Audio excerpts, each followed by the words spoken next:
Okay, this video will be cover I guess 4.3, 4.4, and if it is not too long, I'm going to continue until 4.5. So basically we did cover some related to this operand, but I'm going to recap I guess for type of operands. Okay, we have numbers, characters, and logical data. Let's take a look into the type of operands. Here they are assembly language built for two pieces: opcode, what to do with the data; ALU, operation. And then there is operand, way to get the data. This one we already look into, I guess, and I hope that you already know. This will be your source and this will be your destination. And it said here, and put the result into the R1 from your R2. So on the data, you have several, which is numbers, characters, logical data, and addresses.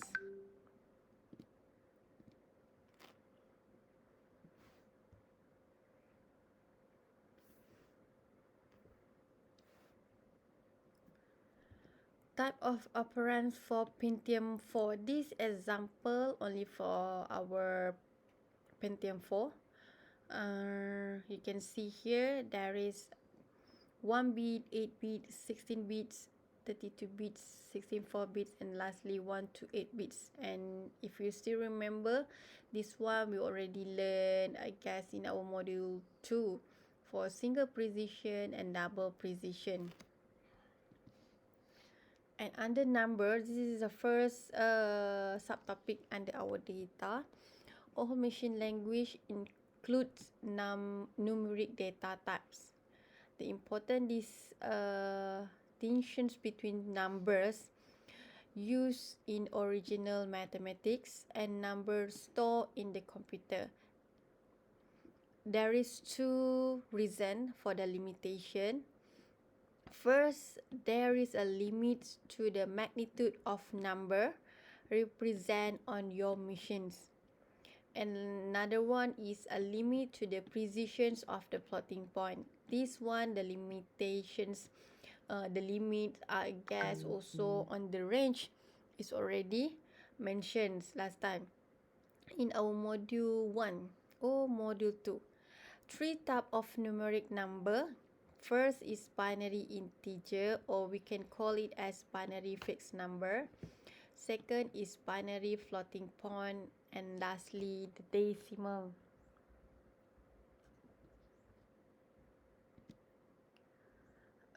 The unsigned integer may be 16 bits, 32 bits, or 64-bit long.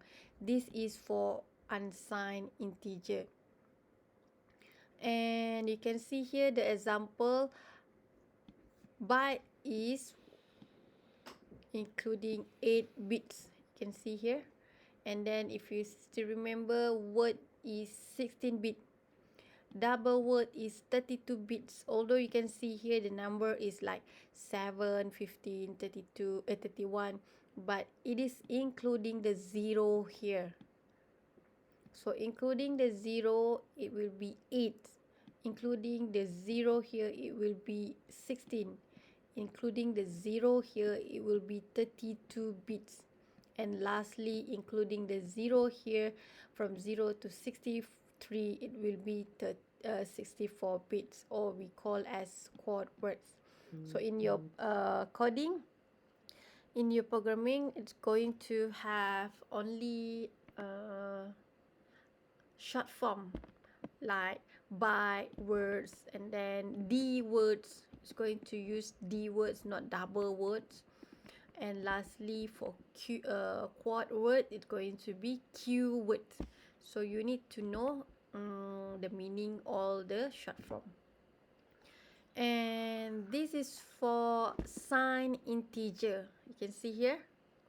Under signed integer, it is slightly similar, but in terms of representation, you can see in signed integer are in two's complement, because sometimes it's going to be negative. The the size is similar, 16 bits, 32 bits, 64 bits,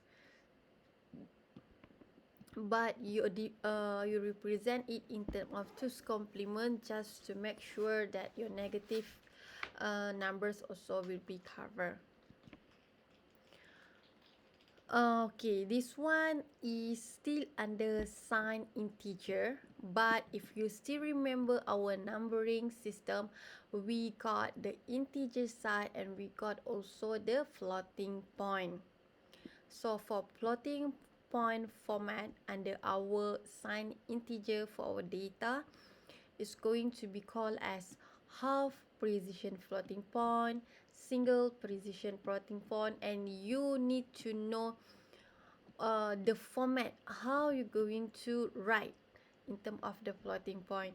You have sign at the MSB side, and then you have exponent and also significance, magnetizar, and etc.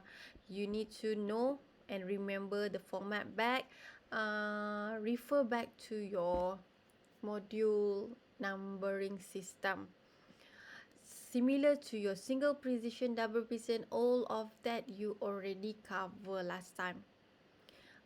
32, 30, not 32, it is 64. Here is 32, and then 16. And lastly, you still have, last time you have double word, but we got here for our floating point, there will be double extension. So although it's already double there, but it is extension now for the precision floating point.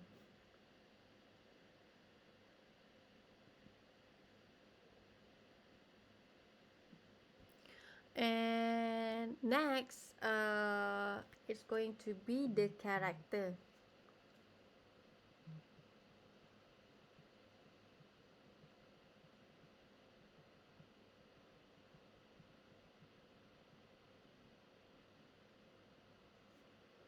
Okay, characters.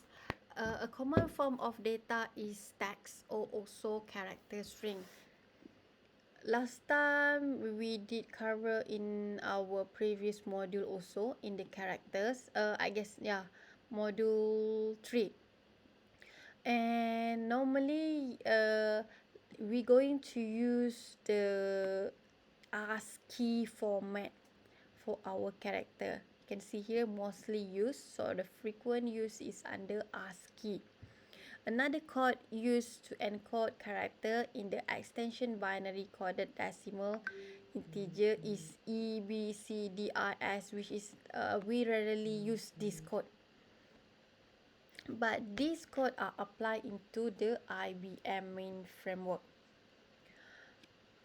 We already covered on integer side here, the theory part, of course, characters, and now we're going to look into the second last, logical data.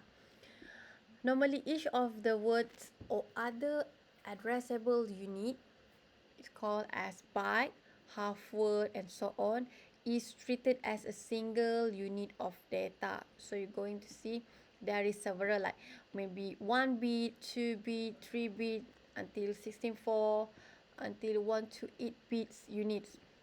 When data are viewed this way, they are considered to be a logical data. Why you need to know on our logical data? There is several advantages. One of that is memory use efficiency by using the logical data to store an array of your booleans of a binary data item for either your value 1, or we can also as true, sometimes we know as on, or maybe high. So there is a lot of terms that you can represent to represent 1 or digit 0.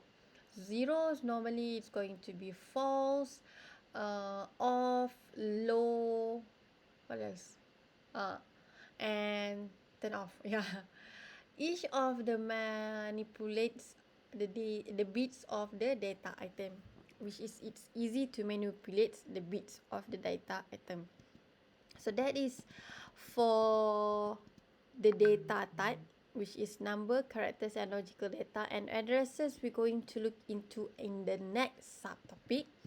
So let we move to our next subtopic, which is under addressing mode. There is a lot, okay?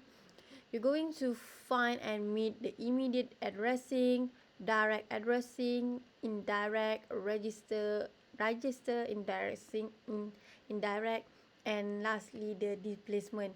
How you're going to apply? You can just you can know the like a format of immediate, direct, indirect, register, and etc. But if you just know the format but you don't know how to apply in your programming also, not going to be work. So the overview, there are two cases or issues arise in specifying the operands addresses and the operations of instruction. It going to be like how the address of an operand is specific, how the bit of an instruction are organized. So this is might be a questions by yourself also to ask how you're going to apply all this addressing scheme into your coding or program. A variety of addresses technique has been employed to be able to. Sekarang pukul berapa? Hari ni ada apa? 6 ke 7? 6. Okay. A variety of addressing technique has been employed to be able to refer a large of location in memory, or maybe for some system virtual memory. Okay, this is example of your stack view. You have, of course, this is example of instruction. You have the operands, and then in terms of the condition under your instruction, and how you're going to pointing it to your memory or your stack. Last time you already learned on the stack. If you're going to use immediate addressing, you will directly put your address in your instruction. Or if you are using this one immediate, and if you want to use direct, also you put, but in terms of the format, later on we will look into one by one. Maybe there is like this factoring things, symbols, and because of this it's going to be directly mentioned. Okay, for immediate it's going to be given the value directly. Let's say here is EAX, your register, right? And then you're going to feed it with 10 hexadecimal into your EAX, let's say. So it is immediate value address. And if let's say like this direct, you're going to refer to the specific address. Let's say here is 1000, and you're going to look into what is the value, what is the operand value inside your stack, inside your memory. And there is a indirect thing, which is from this value, after that is pointing up to another next address. Let's say here is said 1000 plus 1. So it's going to be go down plus 1, let's say, or maybe it is a minus 2. It's going to be go back to the previous address 2 times. For register, it's going to directly put the register name, let's say EAX, and then you have a comma there, EBX. Means that it is from your EBX you're going to store to your EAX. That's why it's going to be pointing up direct to your register. Register indirect. So there is quite similar to the C here, indirect. you can see it put your register name like EAX, AH, AL, whatever type of register you're going to pointing out. But inside here there is no operand. Instead it's going to be having another addresses to point to. Lastly, you're going to point to your memory and there is a value of operand there. And lastly is your displacement addressing. So displacement, you can see there is the format here. You have R for your register, and then there is another value to add in. Normally it like this. EAX, you have EAX, and then you have comma. This is your normal instruction for your assembly language, EAX, and then you put here another register, EBX, okay, and then you plus with 1. So you need to see what is the current value for your EBX. You can see here you're going to point to your registered EBX, and then you're going to plus 1, you plus 2, you plus 3, whatever value here is your A here. And because of this, or maybe you put the addressing directly here, and then you add. Then from this all value, you check the operand. You can see there in your memory. You're going to feed into your EAX. That is the addressing mode: immediate, direct, indirect, register indirect, and lastly the displacement address. So how are we going to see? We're going to see one by one from A until F, immediate addressing. This is the simplest form of addressing, and also in terms of your instruction is slightly easier and simple. It can define and use constant or initial or set initial value of variables. Why this addressing is like having a advantages? So because of it's going to saving one memory or cache, no memory reference other than instruction fetch is required. So no need for you to like searching inside your memory. Okay, next.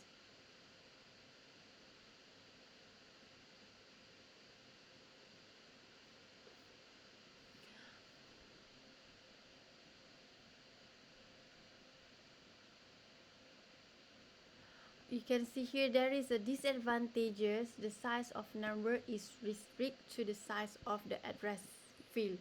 Of course, you can have the maximum for your operand. And while for the direct addressing, the address field contain the effective address EA of the operand. The advantages is requires only one memory reference. You have only one, okay? And then you directly go to your specific memory address that will be given in your instruction, and no special calculation needed. If you compare to the indirect or the displacement, you need to have what we call calculations. We need to play around with the mathematical arithmetic. And the disadvantages, it provide only limited address space. Next is our indirect address.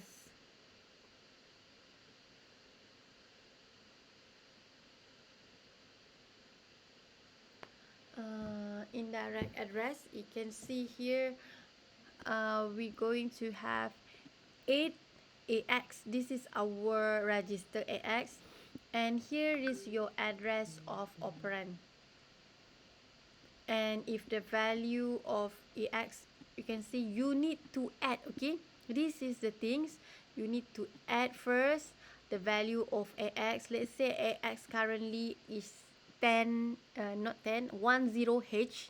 We cannot call it as 10, although it's look like 10, but it is hexadecimal. 10 hexa. You're going to add with 28 hexa. This is binary. You need to convert first from binary to hexadecimal, and you add it together. This is the last value. At this point, sorry, this one is your address. You can see here, at this specific address, the value is, or operand is 28 hexadecimal. You're going to add with your AX, and this is your answer. And okay, you can try to use your Visual Studio, play around with the code. It's give you directly here the example for direct address. Try to play around. As I already mentioned, it's going to be asked in your test 2, upcoming test 2.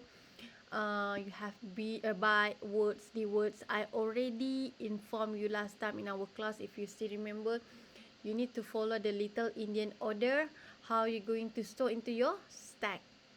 If let's say byte, how many box, last time I already draw for you how many box will be covered for byte. One box is going to be 1 byte. And then if it is 2, because it is words, it's 8 bytes, 8 bits, 8 bits. 8 bit is similar to 1 byte. 8 bit plus 8 bit is going to be 16 bits, or similar to words. You can see this is word. How are you going to store? You start with this and then continue with this one, and after your comma here, you're going to feed it this, and because this is word, you're going to feed with 00 to another addresses. You need to complete with 16 bit for words. While double word, you know already it is 32 bit. So how many box you need to fill in? You're going to fill in with 4 box for one address, here. If you want to see basically what is happen, what is the output, please do step by step. Press the F10, I guess, in your Visual Studio. One step to another one step. Then you can see what is happening at the specific line. And while for the indirect addressing, solution for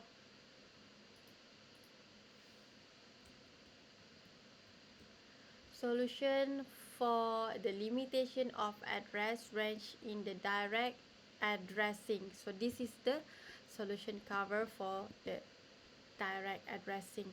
So the advantage is no particular advantage, and there is many disadvantages, and some of that is 3 or more memory reference could be required to fetch an operand, which is it's going to be slower. This one step, and sometimes it's going to be to another step. So you can imagine how long your computer, how long your laptop need to go down deeper to your memory to dig what is basically the answer or the value at a specific step. And please copy this coding programming here and try to do step by step. But before you run, please make sure you try to get the output of each line. If this line, what is happened to your BL? For this specific line, what is happened to your CX? At this line, what is the specific result for your EDX? And lastly, call down what is happened. And this example I already shows you last time, but I can fill in for you. You can see for first, you have array 1 by 10. Okay, byte is going to be 1 box, which is 8 bits. So I'm going to put here is 10. And then I go to the next line. It is words. Words will be covered 2 box. But I have comma here means this is 2 box, this is another 2 box. So I'm going to finish until this one. Let me fill in the value. First I'm going to tag this 2 3 from back, and then another one is 1, but I cannot just put 1. Instead I need to put another 0 in front just to complete the 8 bits. Okay, next is 2 3 4. 2 3 4, I'm going to tag the 3 4 first, and then the 0 2 here. I'm done with this line. Next line, it will be array 3 D words 1 2 3 4 5 6. So this will be D words occupy 4 box, and I will tag from back 5 6 3 4, and then another one is 1 2. Is it finished? No, because it is double word. I need to complete all 4, but there is no more value here. What I need to put? I need to put 0 0. So it asks here, assume that the first offset is 0 0 4 0. So this is the first initial value. So if let's say you have another next instruction, let's say EAX, you got a comma there, and then you have something like this, and you put 0 0 4 0 0 0 5. So the initial is similar, 0 0 5. So it at here this side, so you can see your EAX going to be fit with the value of 2 3 hexadecimal. So inside this box you need to put and write with the hexadecimal value, not other than that. If it just give you like 1 0, no radix at the back, you need to assume it as decimal. So from 1 0 you need to convert to hexadecimal first, then you can store. If you have the binary, you will write B here, so you need to convert from binary to hexadecimal, then you can put all inside the table. And here we have, Alhamdulillah,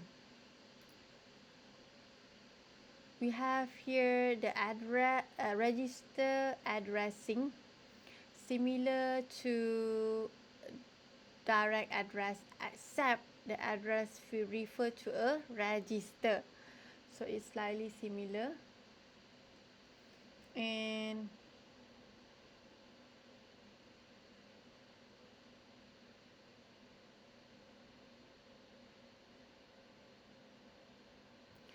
then after that you can take a look into this side, which is there is an advantage, no time consuming memory reference needed, which is faster, and then it has limitations, which is on the number of register, provide a limited address space.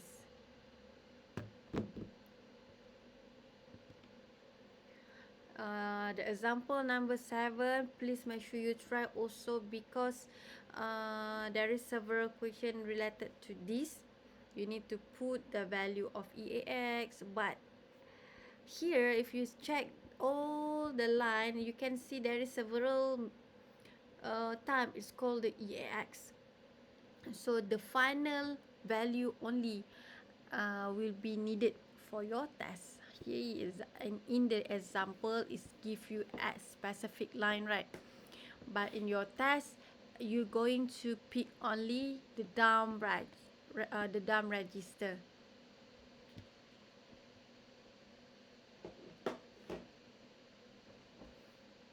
And next is register indirect address, which is quite similar to but basically it's similar to indirect address.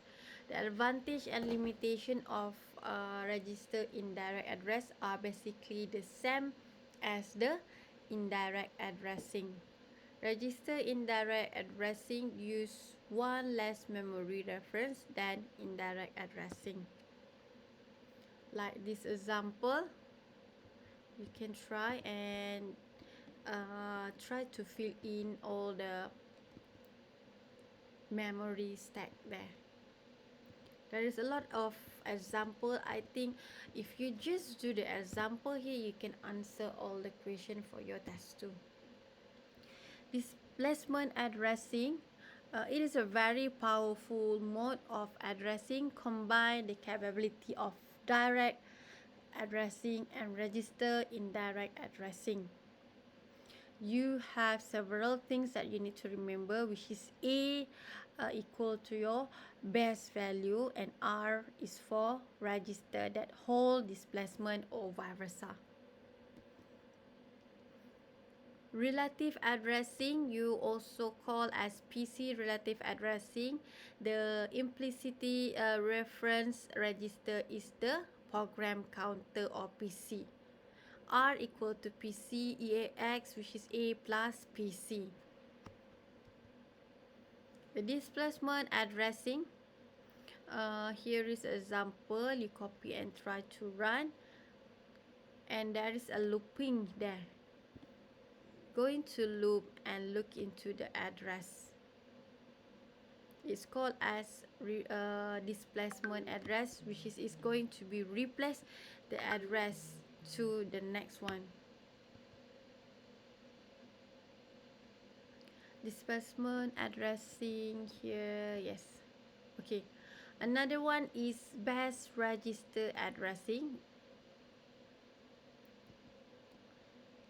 and this is the one that I chose before this, which is if you have the value of address and then you can add with another register, or maybe you just add with the integer 1, 2, 3. Indirect addressing also good for accessing array. You have A plus R is slightly similar to the previous one, only what is A, what is R. And lastly, it's good to do the exercise also. Try to fill in the value. I think I already tried to do it right last time in our previous class.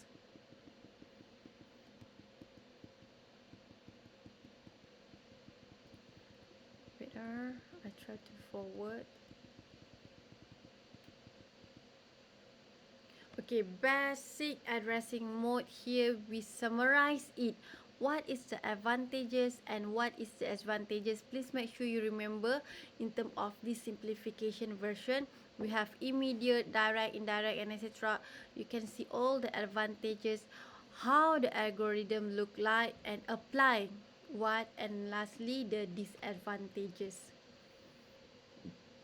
We're going to cover a little bit on instruction format, overview, instruction length, allocation bit, and lastly the variable length instruction. So for overview, you can try to look into, okay, under opcode, if there last time, if you still remember in our class, I already mentioned sometimes it's going to ask you a very simple question like what is the minimum numbers of addressing or opcode that apply? What is the maximum? So you need to know for addressing, the minimum is 0 address, the maximum is 3 address. And opcode also there is last time in your previous previous module, right? So the simple question also can be asked in your theory part, which is part A. Here is the example. If there is 0 address apply in your line instruction, 1 address instruction, 2 address instruction, 3 address instruction.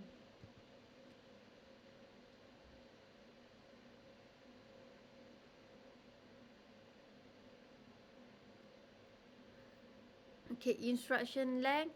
This decision affect, and this affect by memory size, memory organization, bus structures, processor complexity, and processor speed. trade-off between powerful instruction and saving space. On the allocations of bits, an equal difficult issues is allowed to allocate the bits in the format, and the trade-off here are complex. What is categories you have under addressing bit?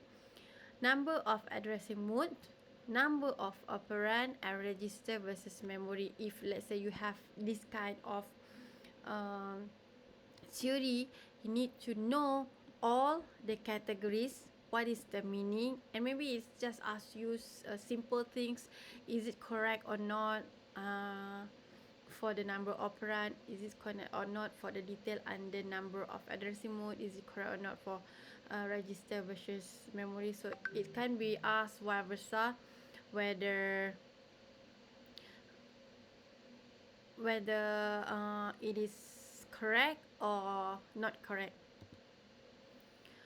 You still have here number of register set, address range, address granularity, and next we're going to look into the variable length instruction. Register designer may choose instead to provide a variety of instruction format of different length.